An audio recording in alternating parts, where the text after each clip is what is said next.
RCP Notícias.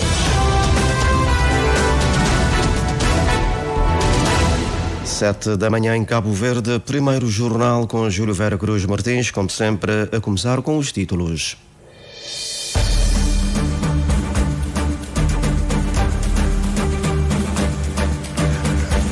Três organizações não governamentais ligadas ao ambiente participam na terceira conferência da ONU sobre o oceano. O Presidente da República está em viagem de regresso. O Fundo de Ação Climática, que resulta da troca da dívida pública com Portugal por investimentos no sector do ambiente, já começa a financiar os primeiros projetos. É uma confirmação do embaixador português em entrevista ao programa Discurso Direto de ontem à noite. Esse fundo é apresentado pelo embaixador como um exemplo das excelentes relações entre Portugal e Cabo Verde. Programa Erasmus da União Europeia de Mobilidade Académica quer alargar o leque de participação das universidades cabo-verdianas. Realiza hoje uma sessão de esclarecimento na Universidade de Santiago. Desafios, oportunidades e perspectivas futuras para o ensino superior é o tema de uma conversa aberta com o Primeiro-Ministro, promovida pela Associação dos Estudantes do Instituto Superior de Ciências Económicas e Empresariais, Polo da Praia. Os estudantes querem respostas de Ulisses Correia Silva sobre o financiamento do ensino superior. A política arquivística no país e os desafios da atualidade vai estar em debate numa sessão a que preside o Ministro da Cultura e Indústrias Criativas, Augusto Veiga. O Presidente da Câmara Municipal de Santa Cruz, Carlos Silva, pede a realização de um estudo para conhecer as causas de tão elevadas taxas de desemprego em 3 municípios vizinhos da Ilha de Santiago: São Domingos, Santa Cruz e São Lourenço dos Órgãos. A Ucrânia pede apoios à Europa e Estados Unidos depois de um novo ataque esta madrugada. Estes e outros assuntos já de seguida em desenvolvimento. O primeiro jornal com a edição e apresentação de Júlio Vera Cruz Martins, a técnica de Marzinho Fernandes e Gary Almeida. Bom dia.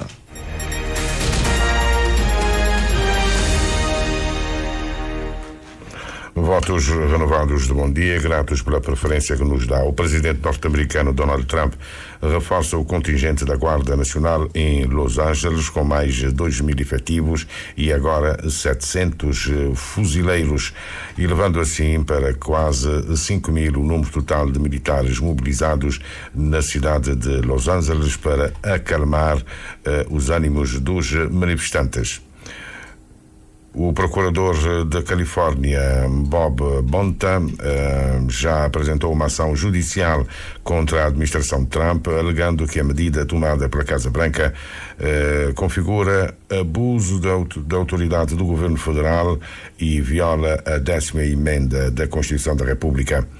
A presidente democrata da Câmara Municipal de Los Angeles, Karen Bass, garante que o perímetro dos confrontos se confina a algumas ruas do centro da cidade, mas segundo Trump, a metrópole californiana teria sido varrida do mapa se ele não tivesse decidido enviar a Guarda Nacional. O Presidente da República está em viagem de regresso depois de ter participado ontem na Cimeira de Chefes de Estado e de Governo, ponto alto da terceira Conferência das Nações Unidas sobre o Oceano, que ainda decorre na cidade francesa de Nice. A delegação governamental, liderada por Ministro do Mar, permanece até o fim.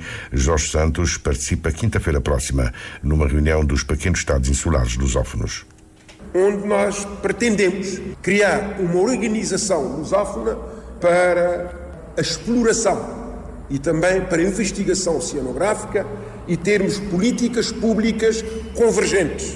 A nossa proposta é que esta organização também esteja sediada em Cabo Verde. O Ministro do Mar deve assinar com os representantes da Guiné-Bissau, São Tomé e Príncipe e Timor-Leste, a declaração que retrata o compromisso para a criação da rede de hubs da economia azul.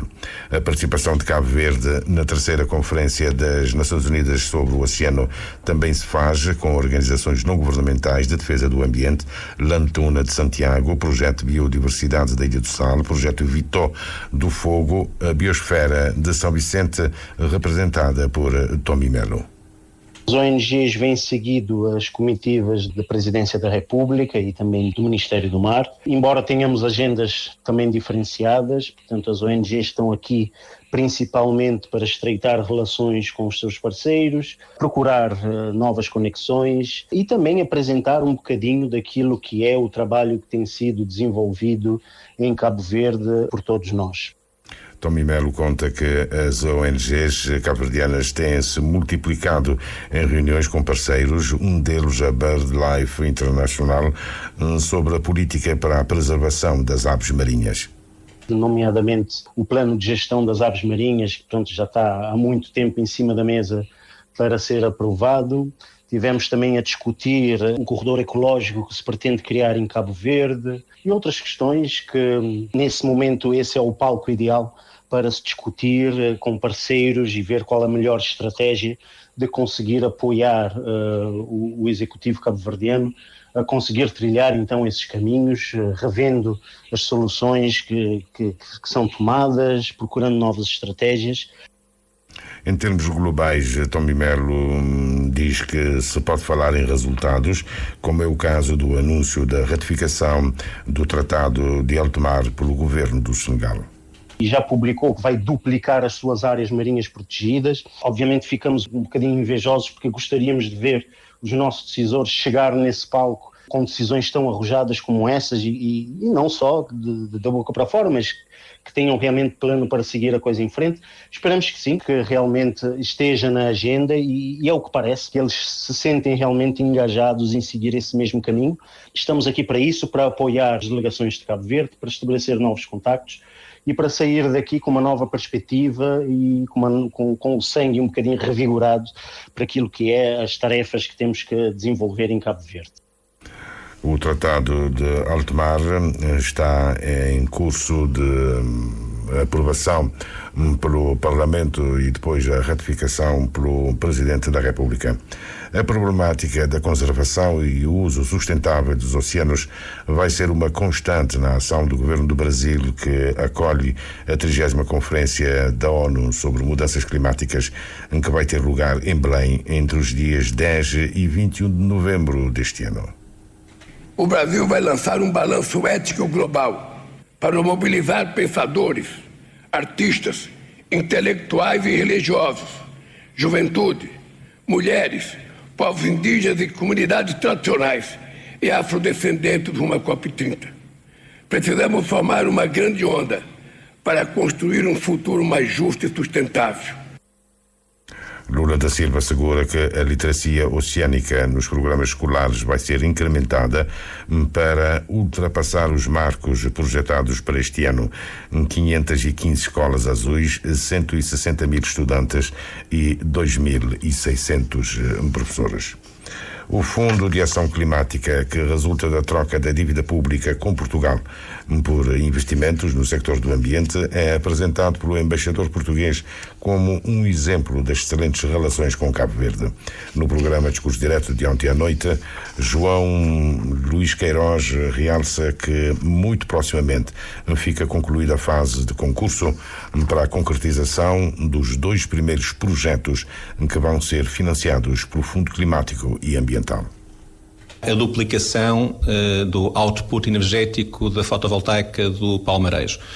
Houve várias empresas com ligações a Portugal, porque essa é a regra, que seja investimento luso-cabo-verdiano, que se candidataram a esse projeto do Governo e que terá mais ou menos o valor de 10 milhões desses 12 milhões.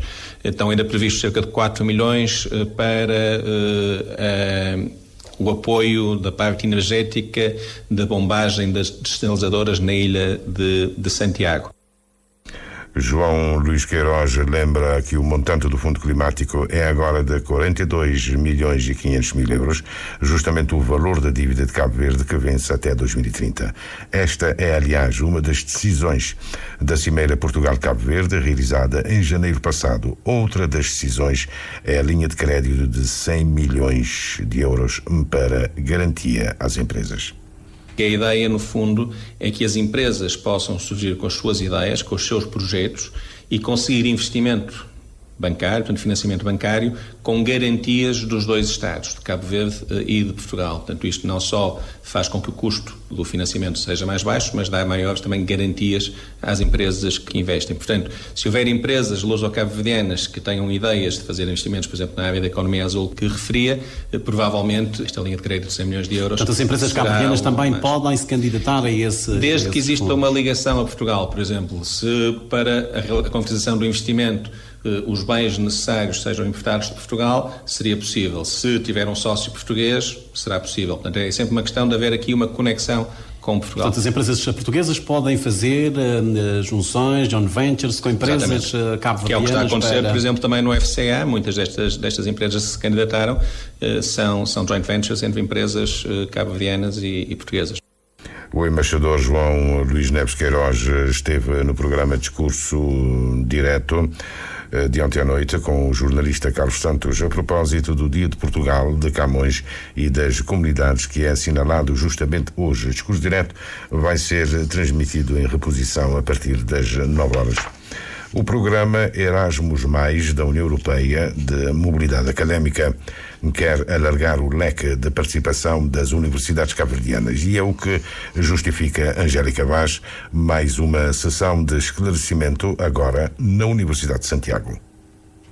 O programa Erasmus+, cuja missão é destacar as amplas oportunidades de mobilidade académica e cooperação internacional, tem impactado positivamente a vida dos seus participantes, a quem o diz Nelson Martins, ponto focal dos programas em Cabo Verde. Tem conhecimento de vários, pelo que essa conta tem que impactar se vira de várias formas. Tem aquela questão linguístico-cultural. Na vida de um profissional, a única coisa mais importante que tem que ter e domina línguas estrangeiras. A nível acadêmico, também é uma experiência outra.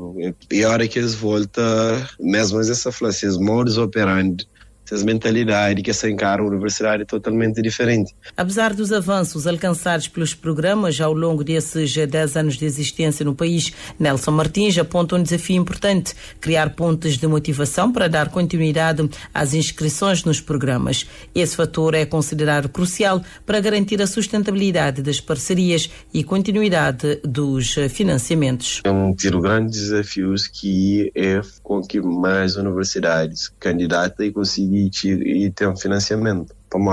Esse financiamento é mediante de projetos. E também tem aquele problema de watch parceiros na Europa. Tem aquele problema de universidades na África, no geral, acha parceria. Parceria normalmente acontece entre ex-estudantes, alguém que já esteve na Erasmus, também fala, contacta com a universidade ali, fala, a universidade em Portugal ou um estudante na Portugal, mas essa mesma parceiro na África. Muita universidade está conseguindo daquela maneira. É por isso também que o UNICEF tem um score alto relativamente aos outros aqui na Cabo Verde.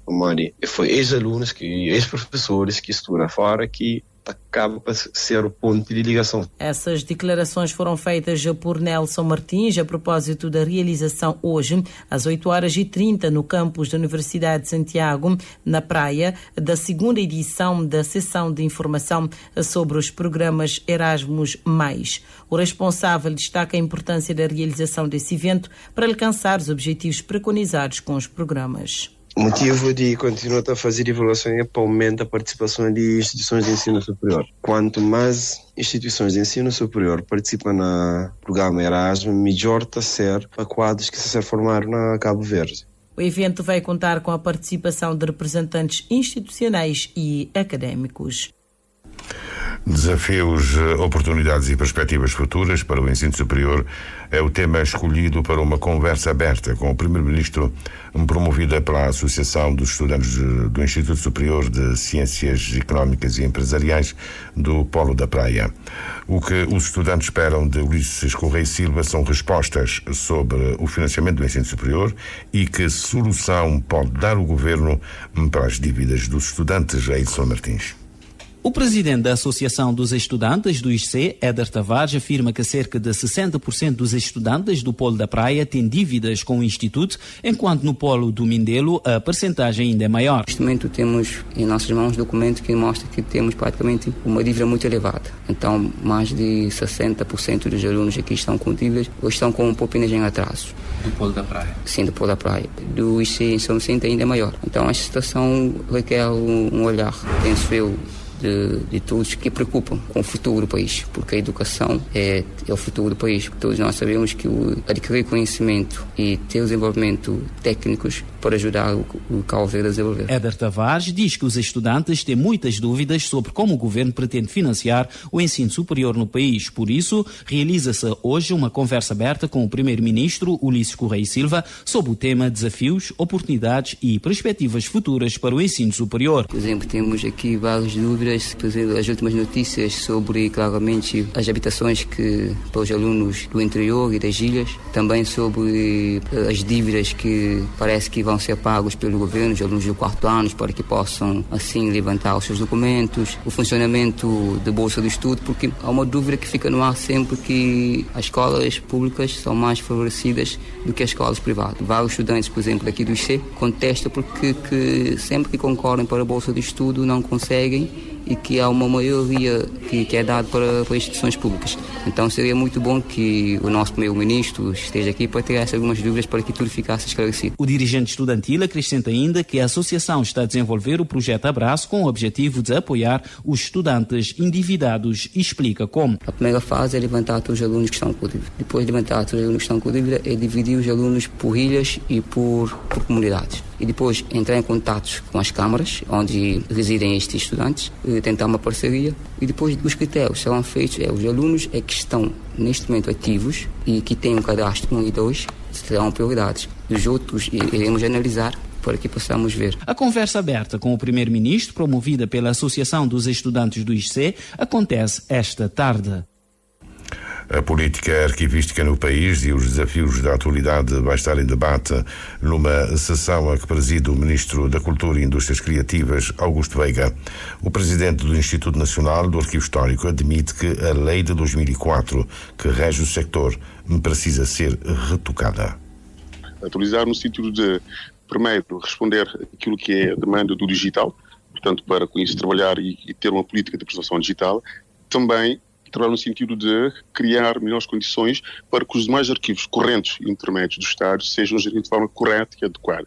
Obviamente é uma área que não é muito atrativa, certo? E isto leva a que nem sempre é dada a devida atenção. Por isso é que nós queremos colocar na agenda, no debate público, relembrar a importância deste setor, da necessidade de ter gente qualificada, ter os instrumentos de gestão para que possamos fazer a adequada gestão da informação que é produzida e com isto garantir que as gerações futuras tenham acesso àquilo que é informação relevante do país. José Maria Borges alerta que todas as plataformas utilizadas pelos serviços da administração pública para guardar o arquivo digital devem ainda assim seguir os requisitos legalmente estabelecidos. Daí que é necessário um diálogo entre os arquivistas e os técnicos de IT para que, quando se vai desenvolver as plataformas, se incorpore os requisitos de acordo com as normas internacionais que existem, como o MOREC 10, o DOT 500, portanto, existem um conjunto de normas, portanto, quer o MOREC da União Europeia, quer o DOT 500 dos Estados Unidos, ou mais, que dão orientações técnicas de como fazer a preservação digital. Agora, é preciso que os produtores das plataformas digitais estejam abertos para esse debate e envolvam-nos no processo de criação das várias plataformas de gestão de informação e ambiente digital. Uma solução para resolver o problema pode estar à vista. Já em julho que vem, o Arquivo Histórico promove um debate com a participação de especialistas da União Europeia sobre a política da preservação do arquivo digital. Portanto, o apelo que eu deixo é que todos os responsáveis das infraestruturas tecnológicas a nível da gestão das plataformas de produção, a gestão de informação, estejam disponíveis para participar, portanto, e virem fazer esse diálogo, esse debate connosco e ver as boas práticas internacionais para que possamos, a curto prazo, também ter as boas práticas incluídas nas nossas políticas de gestão da informação. A validação do questionário sobre o diagnóstico da situação dos arquivos do Estado é outro momento da sessão de hoje, dentro do programa da semana que comemora o Dia Mundial do Arquivo, assinalado ontem. O município de São Domingos tem a mais elevada taxa de desemprego do país, com 16,3%, seguido de Santa Cruz com 13,3% e São Lourenço dos Órgãos com 12,2%. São 3 municípios da Ilha de Santiago e são vizinhos. O presidente da Câmara Municipal de Santa Cruz pede a realização de um estudo para determinar as causas que justificam as elevadas taxas de desemprego. Sobre Santa Cruz, concretamente, todos nós sabemos que o maior empregador em Santa Cruz até este momento é o setor primário, é a agricultura, pecuária e pesca, e nós todos sabemos como que andam esses setores. Claro está que quem tem a responsabilidade número 1 do emprego é o governo, através do Instituto do Emprego. Eu penso que, assim como o Instituto Nacional de Estatística fez esse estudo, será que não é necessário também fazer um outro estudo para saber a real causa do maior número de desemprego nesses 3 municípios vizinhos que estão numa região só? Essa é a minha pergunta. Carlos Silva realça que a Câmara Municipal e as famílias de Santa Cruz estão a fazer a parte que lhes compete, mas reconhece que não tem sido fácil, tanto mais que a maior parte das famílias vive da agricultura, da pecuária e das pescas. Mas o cenário está a inverter pela positiva, a percepção se calhar é outra, se calhar a expectativa também é outra, de modo que nós estamos esperançosos através das nossas políticas municipais, através da nossa dinâmica também que nós temos vindo a implementar, em parceria com os parceiros estratégicos de desenvolvimento, porque na verdade o nosso foco está na economia do município. Nós, desde logo que nós assumimos a liderança do município, definimos como a economia local como sendo a primeira grande prioridade. E por isso que temos uma agenda econômica bastante ambiciosa, e estamos a implementar através de um plano de captação de investimento interno e externo. Hoje, a nível local, vê-se que já há interesse por parte dos operadores econômicos, dos munícipes, porque acredito que já tem outra autoestima, que já estão a acreditar mais e já estão a investir. Carlos Silva diz que o sector da pesca continua extremamente pobre, há dificuldades de acesso a crédito bancário, mas a meta da Câmara Municipal de Santa Cruz é transformar os atuais apoios que concede num fundo de desenvolvimento local. O presidente ucraniano Volodymyr Zelensky apela a uma resposta dos Estados Unidos e da Europa após novo forte ataque russo esta madrugada. Zelensky pede que a União Europeia e os Estados Unidos tomem medidas concretas contra a Rússia, denunciando um novo ataque que Moscou lançou durante a noite com mais de 300 drones e 7 mísseis. Notícia de última hora: 16 estados processam a administração de Donald Trump pelo fim da proibição dos gatilhos de disparo rápido. 16 estados apresentaram uma ação judicial relativamente à proposta de Donald Trump de permitir a venda de gatilhos de disparo rápido e que permitem que as espiões disparem a uma velocidade superior e devolver os dispositivos já apreendidos aos seus proprietários. A ação judicial anunciada ontem argumenta que a devolução dos gatilhos pode violar as leis federais, pondo em perigo tanto os residentes como os agentes da autoridade, bem como pode agravar potencialmente a violência armada. A ação foi intentada num tribunal federal em Maryland. Júlio Vera Cruz Martins com o primeiro jornal aqui na sua RCV, 7h, 23 minutos.